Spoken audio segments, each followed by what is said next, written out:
Hello friends, bagara rice చికెన్కి 3 ఉల్లిపాయలు, 3 టమాటాలు, 5 పచ్చిమిర్చి సన్నగా తరుముకొని పక్కన పెట్టుకోవాలి. ఫస్ట్ గ్యాస్ వెలిగించి అందులోని కుక్కర్ పెట్టుకున్నాను అనమాట. కుక్కర్ పెట్టుకొని దాని మీద ప్యాన్ అయినా పర్లేదు పెట్టుకొని ఉల్లిపాయలు వేయాలి.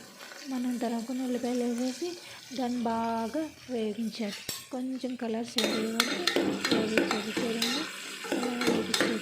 అప్పుడప్పుడు కలుపుతూ ఉండాలి. లేకపోతే అంటే ఉల్లిపాయలు మనం కోసేటప్పుడు ఒక చూడండి ఉంటుంది కదా, అలా కలిపితే ఉల్లిపాయలు వల్ల అవి దానికి సపరేట్గా అయిపోతాయి. చూసాక సపరేట్గా అయిపోయి ఉల్లిపాయలు. తర్వాత ఈలోపు మనం బగారా రైస్కి బియ్యం నానబెట్టుకుందాం. బాస్మతి రైస్ తీసుకున్నాను అనమాట. బాస్మతి రైస్ నేను 1.5 గ్లాస్ బాస్మతి రైస్ తీసుకున్నాను. ఇది ముందే నానబెట్టుకున్నాను. ఒక అరగంట ముందు నానబెట్టుకుంటే సరిపోద్ది.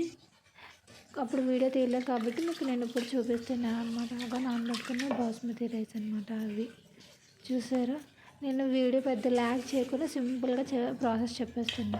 చికెన్ కూడా కొంచెం ఉప్పు వేసి నానబెట్టుకుంటే, కొంచెం ఉప్పు కొంచెం పసుపు వేసి నానబెట్టుకుంటే దాంట్లో ఉన్న బ్యాడ్ అంతా పోయి, అంటే అన్నీ పోయి చికెన్ మంచి చికెన్ ఉంటుంది అనమాట. ఇప్పుడు ఫ్రెష్ చికెన్ దొరకదనమాట. అందుకోసమే ముందుగానే నానబెట్టుకొని పక్కన పెట్టుకున్నా. చూడండి, ఉల్లిపాయలు చిన్న కలర్స్ చేంజ్ అవ్వగానే మనం తరిమిన 5 పచ్చిమిర్చి ఉన్నాయి కదా, ఆ పచ్చిమిర్చి వేసేసి కాసేపు అలా ఫ్రై చేయాలి. Dustbin no no no no fry అయ్యాక కొంచెం బిర్యానీ ఆకు, దాల్చిన చెక్క, లవంగాలు, యాలకులు, ఒక జాజికాయ వేసేసి కొంచెం, అంటే బిర్యానీ అంతా కొంచెం స్మెల్ వచ్చే వరకు, లేదంటే దానికి పట్టే వరకు అలా వేగించాక ఒక స్పూన్ అల్లం వెల్లుల్లి పేస్ట్ వేసుకోండి. నేను మసాలాలు ఎక్కువ వేయట్లేదు ఫ్రెండ్స్, మీకు కావాలనుకుంటే మీరు ఎక్కువ వేసుకోండి. బాగా వేగాక టమాటీలు వేయాలి. టమాటీలు మనం 3 కోసం కానీ నేను అన్నీ వేయట్లేదు. ఒక 5-6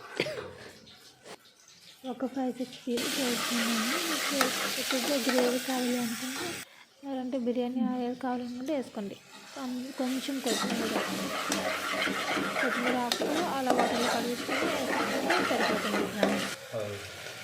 పెరుగు 1 కప్ పెరుగు వేసుకోండి. నాకు అంచనా తెలుసు కాబట్టి అలా వేసుకున్నాక బాగా మిక్స్ చేసి కలుపుకోండి ఫ్రెండ్స్. ఇప్పుడు మనం కడిగేసాం కదా చికెన్, కడుక్కున్న చికెన్ అందులో వేసేసుకోవాలి. చికెన్ వేసేసుకున్న తర్వాత మొత్తం చికెన్ అంతా వేసేసుకోవాలి. అంటే నేను 2 లెగ్ పీసులు కొట్టాను అనమాట. నేను లెగ్ పీసులు అని కాదు, ఏవైనా వేసేసుకుంటే బాగానే ఉంటుంది. చికెన్ వేసేసుకొని బాగా కలపాలి.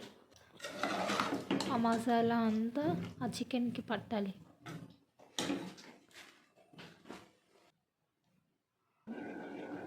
ఇప్పుడు కొంచెం ఉప్పు వేసుకుందాం. తర్వాత కొంచెం అది చూసారు కదా, ఆ మసాలా పౌడర్, గరం మసాలా కొంచెం వేసుకుందాం. మసాలాలు ఎక్కువ తినేవాళ్ళు ఎక్కువ వేసుకుంటారు, తక్కువ తినేవాళ్ళు తక్కువ వేసుకుంటారు అన్నమాట. కొంచెం వాటర్ వేసుకోవాలి. చికెన్లో ఏంటి అంత వాటర్ వేస్తున్నారు అనుకుంటున్నారు.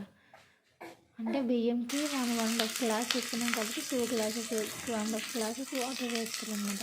ఎందుకంటే నెక్స్ట్ బియ్యం కూడా అందులోనే వేసుకుంటాం. ఇలా పక్కన ప్యాన్ పెట్టుకొని ఆనియన్స్, బిర్యానీ ఆకు, పచ్చిమిర్చి అవి వేపాక కొంచెం వేపిన తర్వాత అప్పుడు అల్లం వెల్లుల్లి పేస్ట్ వేసేసి అది కూడా బాగా వేయాలి.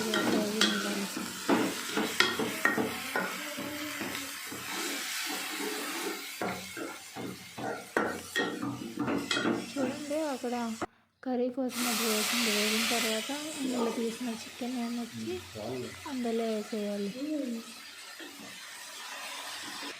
వేసేసి కొంచెం పసుపు, కొంచెం కారం, కొన్ని కారం అయితే బాగుంటుంది మన మాడిచ్చింది కన్నా, ఓకేనా. కొంచెం సాల్ట్ తగినంత వేసేసి బాగా కలపాలి. ఈలోపు వాటర్లో వేసేస్తాం అనుకుంటున్నాను కదా, దగ్గర నానబెట్టాం కదా, ఆ బియ్యం ఏమొచ్చి ఒక్కొక్కటిలో వేసేసాం అనమాట. కొంచెం కరివేపాకు చికెన్లో వేయాలి. వేసేసి బాగా కలపాలి. చికెన్ అడుగు పట్టుకొని అలా కలుపుతూనే ఉండాలి ఫ్రెండ్స్, లేకపోతే అడుగు పడ్డది. రెడీ. కుక్కర్లో వేసాక ఒక 2 విజిల్స్ కల్లా పడితే బిర్యానీ రెడీ అయిపోతుంది. ఎందుకంటే బాగా బాయిల్ అయిన వాటర్ నానబెట్టాలి కాబట్టి ఒక 2-3 విజిల్స్. ఓకే, ఇప్పుడు చికెన్ రెడీ. దాంట్లోకి మజ్జిగ కోసం అలా చేసుకున్నాం అనమాట. చికెన్ చూడడానికి ఎలా అయితే ఉందో తెలియదు కానీ తింటే మాత్రం సూపర్ టేస్ట్ ఉంది. బగారా రైస్ అయినా అనొచ్చు, ఫ్రై పీస్ బిర్యానీ దాంట్లో కలుపుకుంటే. ఎలా ఉంది చెప్పండి మరి.